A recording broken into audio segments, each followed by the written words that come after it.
इन कछुओं के बच्चों को देख रहे हैं आप। इन्होंने अभी अभी धरती पर पैर रखा है। इनके सामने एक परीक्षा की घड़ी है। वो समुद्र की लहरों में जाकर वापस तैरना चाहते हैं, लेकिन अब इनमें से कुछ बच्चे ही चुने जाएंगे जो सबसे ज़्यादा फुर्तीले और सबसे ज़्यादा ताकतवर होंगे। वही बच्चे समुद्र की लहरों का आनंद उठा पाएंगे। बाकी के बच्चे शिकारियों के शिकार हो जाएंगे। ये नियति का तरीका है। ताकतवर को ही नियति के यहाँ जगह मिलती है, कमज़ोर की यहाँ कोई जगह नहीं।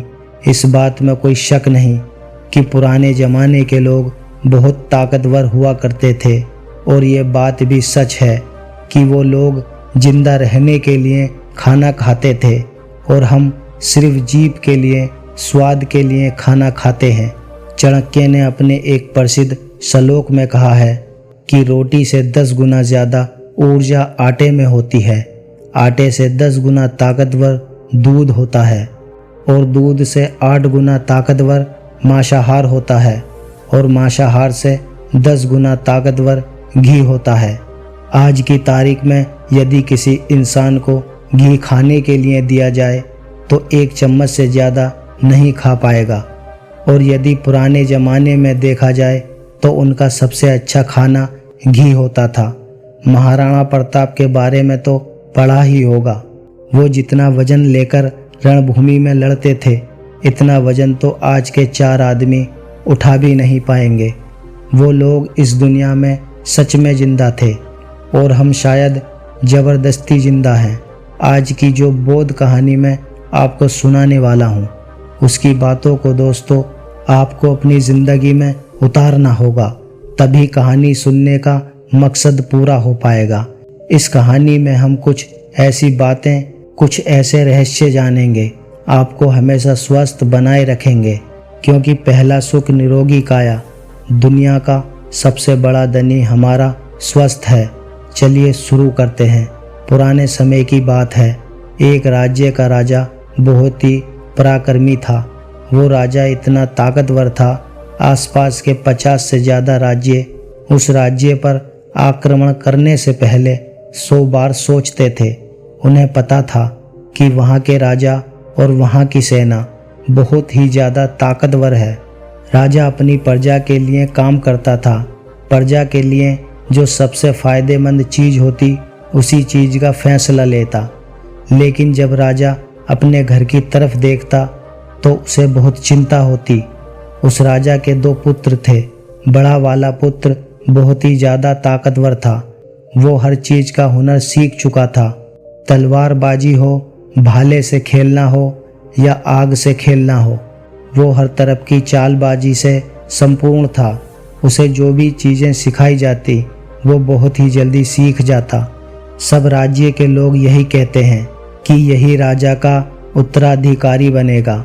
और एक छोटा पुत्र था जो बहुत ही ज़्यादा कमज़ोर था। वो कुछ भी नहीं सीख पाया, न तलवारबाजी सीख पाया, न युद्ध की रणनीतियाँ सीख पाया। वह हमेशा से आलस में पड़ा रहता। राजा को ये बात बहुत तकलीफ़ देती। राजा चाहता था कि दोनों बच्चों को बराबर का राज्य मिले, क्योंकि दोनों तो मेरे ही खून है ना। राजा को पता था कि ये जो बच्चा कमज़ोर है, ये इसकी गलती नहीं है, लेकिन इसे कुछ बातों का ध्यान रखना होगा, तभी ये दूसरे जैसा पराक्रमी बन पाएगा। इसी बात को ध्यान में रखते हुए एक बार राजा अपने छोटे पुत्र को एक आश्रम में ले गए। उसी आश्रम में ले गए जहाँ उसी राजा ने अपनी शिक्षा ग्रहण की थी। उन्हीं गुरु के पास अपने पुत्र को ले गया और उनसे कहने लगा, गुरुदेव, मैं चाहता हूँ कि मेरा बच्चा आपसे शिक्षा ग्रहण करे। ये कभी भी कुछ भी सीखना नहीं चाहता। मेरा दूसरा बेटा बहुत ही बड़ा पराक्रमी है, राज्य को आज भी संभाल सकता है, और ये हमेशा से मेरी चिंता का विषय बना है। मैं क्या करूं? क्या इसको भी अपने दूसरे पुत्र की तरह बड़ा बना दूं? मैं चाहता हूं कि दोनों पुत्रों को बराबर का अधिकार मिले। मैं किसी के साथ भेदभाव नहीं करना चाहता। ये बात सुनकर वो गुरुदेव कहते हैं, मैं जानता हूँ राजा, इस पुत्र को क्या तकलीफ है? तुम कुछ दिन के लिए इसको यहीं पर छोड़कर चले जाओ। मैं तुम्हें आश्वासन देता हूँ कि जब तुम वापस आओगे तो तुम्हें ये पुत्र नहीं दिखेगा, इसकी जगह कोई और दिखेगा जिस पर तुम सहत्य विश्वास कर पाओगे, क्योंकि गुरुदेव बहुत बड़े आत्मज्ञानी थे। उस पुत्र को देखकर ये समझ गए थे इस बच्चे को क्या तकलीफ है और इसे कैसे पराक्रमी बनाया जा सकता है, क्योंकि वह आखिर में एक राजा का खून था। बस उसे यही बात का एहसास करवाना था। राजा वहाँ पर अपने बच्चे को छोड़कर चले जाते हैं। उसके बाद वो शिष्य उसी आश्रम में रहने लगा। बहुत दिन बीत गए, लेकिन गुरुदेव सही समय का इंतजार कर रहे थे। एक दिन वो गुरुदेव उस शिष्य से कहते हैं, चलो आज मैं तुम्हें कुछ दिखाना चाहता हूँ। उसके बाद उस बच्चे का हाथ पकड़ते हैं और एक पहाड़ी पर लेकर जाते हैं। उस पहाड़ी पर ले जाकर वो गुरुदेव कहते हैं कि आज मैं तुम्हें जो सिखाने वाला हूँ तो तुम्हें ध्यान से सीखना होगा, क्योंकि यदि तुमने आज नहीं सीखा तो जिंदगी में कभी कुछ भी नहीं कर पाओगे, क्योंकि अब तुम्हारे घर जाने का वक्त आ चुका है। मैं तुम्हें ये एहसास करवाना चाहता हूँ कि तुम इस धरती पर क्यों आए हो। उसके बाद वो गुरुदेव कहते हैं, जरा ऊपर ध्यान दो। ऊपर एक चील दिखाई देती है जिसने पंजे में अपना बच्चा पकड़ा हुआ था। ऊपर आकाश में जाती है, इतनी ऊंची जाती है कि बादलों को चीरकर ऊपर चली जाती है और वहां पर जाकर वो अपने बच्चे को छोड़ देती है। गुरु और शिष्य इस चीज को ध्यानपूर्वक देख रहे थे। वो चील अपने बच्चे को छोड़ देती है। उसका बच्चा पत्थर की भांति नीचे जमीन पर आने लगता है। वो जब नीचे आने लगता है तो अपने पंखों को फड़फड़ाने लगता है, लेकिन उसके पंख नहीं खुलते और वो एक गोल पत्थर की तरह नीचे गिरने लगता है। जैसे वो नीचे गिरने ही वाला होता है, ऊपर से एक पंजा आता है और उसे पकड़ लेता है और वो पंजा उसकी माँ का होता है। उसके बाद वो माँ फिर से उसको ऊपर लेकर जाती है, फिर उसको आकाश में ले जाकर वहीं से छोड़ देती है। चील ऐसा कर रही थी, तभी गुरुदेव उस शिष्य का हाथ पकड़ते हैं और एक पेड़ पर लेकर जाते हैं। उस पेड़ के पास उस चील का घोंसला था। उस घोंसले में उस शिष्य को दिखाते हैं, इस घोंसले को ध्यान से देखो, इसी में उस चील का बच्चा रहता है। और इस पेड़ को ध्यान से देखो, इस पेड़ पर कितने फूल हैं, लेकिन फिर भी इस घोंसले में एक भी फूल नहीं है। वो अपने कोमल बच्चे को इस फूलों के अंदर रख सकती है, लेकिन वो जानती है कि फूलों में रहकर ये सिर्फ पक्षी बनेगा, लेकिन जब कांटों वाले घोंसले में रहेगा तभी एक चील बन पाएगा। और तुम भी एक राजा के बेटे हो, इसलिए तुम्हें इस तरीके से फूलों में नहीं रखा जा सकता। तुम्हें भी कांटों में रहकर अपने आप को मजबूत बनाना होगा, और वो चील आज ही कर रही है। चील अपने बच्चे को उड़ना सिखा रही है। वो बार बार जाकर अपने बच्चे को नीचे पटक रही है ताकि वो उड़ना सीख सके। वो जिस चीज़ के लिए पैदा हुआ है, जहाँ पर पैदा हुआ है, वो अपनी माँ अपने बच्चे को सिखाना चाहती है, उसका एहसास कराना चाहती है। यदि वो किसी दूसरे पक्षी की योनि में पैदा हुआ होता तो ये सब उसे करना नहीं पड़ता। वो एक फूलों में पैदा हो जाता और फूलों में ही ख़त्म हो जाता। लेकिन चील के बच्चे का ये नियम होता है कि नियति उसे तभी जिंदा रखेगी जब ये सब हुनर सीखेगा। और तुम भी एक राजा के बेटे हो, तुम भी जब ये हुनर नहीं सीख पाओगे तो एक दिन मारे जाओगे। ये देखकर उस शिष्य को बहुत कुछ सीखने को मिला। उसने कहा, गुरुदेव, मुझे बहुत कुछ एहसास हो रहा है। मुझे पता है कि मैं एक राजा का बेटा हूँ और मैं इस तरीके से जिंदा नहीं रह सकता। इसके बाद गुरुदेव उस शिष्य को पकड़कर आश्रम में लेकर आते हैं और वहाँ पर कहते हैं, मैं तुझे कुछ बातें सिखा रहा हूँ जो पूरी ज़िंदगी अपने जीवन में याद रखना।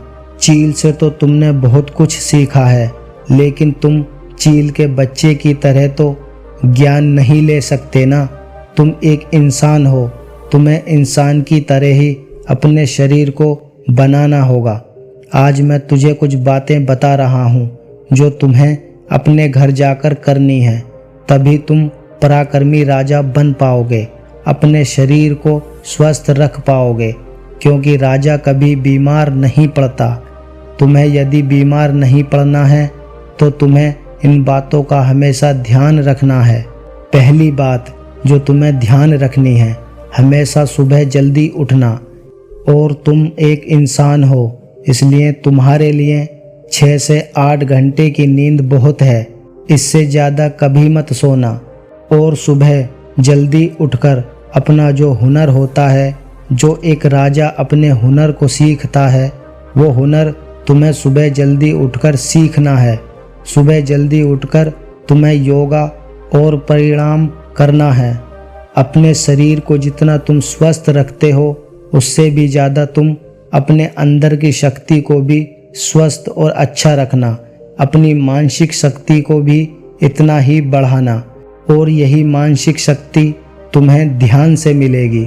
हमेशा ध्यान करना, हमेशा सुबह जल्दी उठकर प्राणायाम करना, हमेशा सुबह जल्दी उठकर योगा करना, और यही तुम्हें हमेशा मजबूत बनाएगी। और यदि तुम जिस दिन सुबह जल्दी नहीं उठते हो तो एक तरीका अपनाना, इससे तुम बहुत जल्दी सुबह उठ पाओगे। जिस दिन यदि तुम 10 मिनट लेट हो जाते हो, उस दिन अपने शरीर पर एक कोड़ा मरवा देना। यदि दूसरे दिन 20 मिनट लेट हो जाते हो तो 2 कोड़े मरवा देना। देखना 4 या 5 दिन में तुम उस समय उठोगे जिस समय तुम उठना चाहते हो। दूसरी बात जो हमेशा ध्यान रखना है, भरपूर स्वस्थ खाना खाना। कभी भी ऐसी चीज़ मत खाना जो तुम्हारे शरीर को नुकसान पहुंचाती हो। हमेशा तुम स्वस्थ खाना खाना, जैसे कि सब्जियां, फल, फ्रूट, दूध, दही, और यही होता है असली भोजन। तुम हमेशा अच्छा भोजन करना। जीभ के स्वाद के लिए तुम ऐसी चीज़ मत खाना जो तुम्हारे शरीर को नुकसान पहुंचाती है। और अगली बात जो तुम्हें ध्यान में रखनी है, यदि तुम्हारे मन में कोई ऐसी बात हो जो तुम्हें चिंता में डाल रही हो, तो वो अपने घर परिवार में कहना। कभी भी अपने मन में छुपाकर उस बात को मत रखना, क्योंकि वो बात तुम्हें कमज़ोर बना देगी। वो बात तुम्हें चिंता में लेकर जाएगी। चिंता शरीर को चिता बना देती है, इसलिए अपने मन में कभी भी कोई भी बात छुपाकर मत रखना। हर बात को अपने घर के, अपने परिवार से, अपने पिताजी से वो बात हमेशा कहते रहना। कोई भी बात अपने मन में छुपाकर मत रखना। अगली बात, हमेशा सकारात्मक सोचना। कभी भी नकारात्मक विचार अपने दिमाग में मत लाना। सबके जीवन में उतार और चढ़ाव आते रहते हैं। अच्छा और बुरा सबके जीवन में रहता है। सुख दुख सबके जीवन में आते रहते हैं।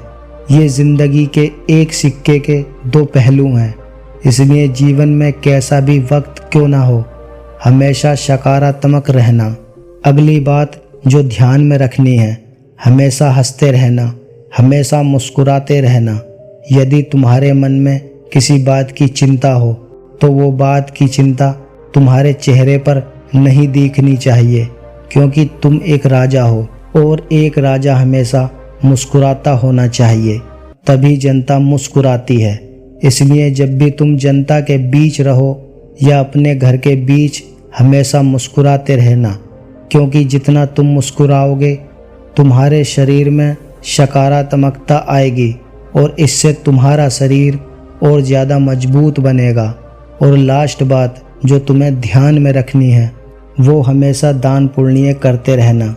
हमेशा कभी भी दान पुण्य से पीछे मत हटना। तुमने सुना होगा कि पिछले राजा महाराजा ऐसे होते थे जो दान पुण्य में अपना राजपाट दे देते थे, क्योंकि वो जानते थे दान पुण्य सबसे बड़ा मौका है। दान पुण्य ज़रूरी नहीं कि पैसों से किया जाए, किसी की मदद करके भी हम दान पुण्य कर सकते हैं। इसलिए कभी भी दान पुण्य से पीछे मत हटना, क्योंकि जब हम दान पुण्य करते हैं हमारे मन में एक खुशी आती है और वही खुशी हमारे शरीर को मजबूत बनाती है, वही खुशी हमें स्वस्थ रखती है। इसलिए कभी भी दान में पीछे मत रहना, हमेशा दान पुण्य करते रहना, क्योंकि जितना दान पुण्य करोगे तुम्हारी संपत्ति घटेगी नहीं बल्कि बढ़ेगी। उसके बाद वो शिष्य गुरु के चरणों में पड़कर कहता है, गुरुदेव आपने जो मुझे शिक्षा दी है मैं इसको ज़िंदगी भर याद रखूँगा। इसके बाद वो शिष्य कहता है, गुरुदेव अब मुझे आज्ञा दीजिए, मैं अपने राज्य में जाना चाहता हूँ। उसके बाद गुरुदेव उनको जाने की आज्ञा देते हैं। दोस्तों उम्मीद है ये कहानी आपको पसंद आई होगी और इसमें बताई गई बातों को यदि आप अपनी ज़िंदगी में अप्लाई करते हो तो दोस्तों आप हमेशा स्वस्थ रहोगे और हमारी कहानी सुनाने का मकसद पूरा हो जाएगा। दोस्तों कहानी पसंद आई हो तो कमेंट सेक्शन में ज़रूर बताएं।